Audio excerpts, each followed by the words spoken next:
为家人做菜，满满的爱。这个是我老婆挑的食材啊。今天做一个小炒肥肠，但是这个小炒肥肠有一点点不一样啊。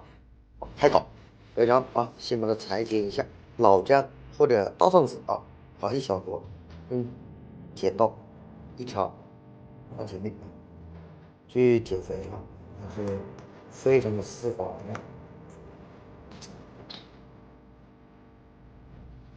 肥肠啊，里面还有一层膜啊，我们一定要保护好这层膜，不能把这层膜把它去掉了啊，不然的话没有口感的。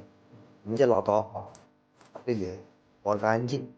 这个肥肠啊，油一定要刮干净。你看这个肥肠啊，刮得干干净净，里面的膜给去掉。处理干净的肥肠啊，那是1:1啊。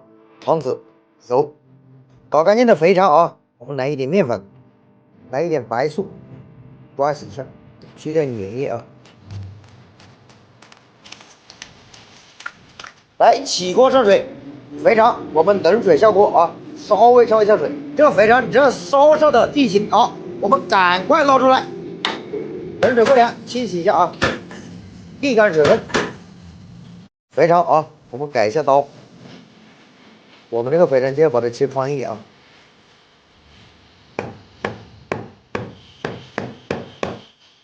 准备一点大葱碎、韭菜、不蒜碎。锅上热，放入肥肠啊，来一点肥肠的底盐，来一点猪油，来一点酱油，上点色，捞出备用。放入猪油，放入蒜米，把蒜米煸香啊，放入碎红椒，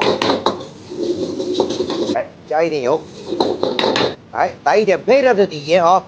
炒菜的时候配料一定要有底味。来少许味精，再来一点酱油，放入料好的肥肠，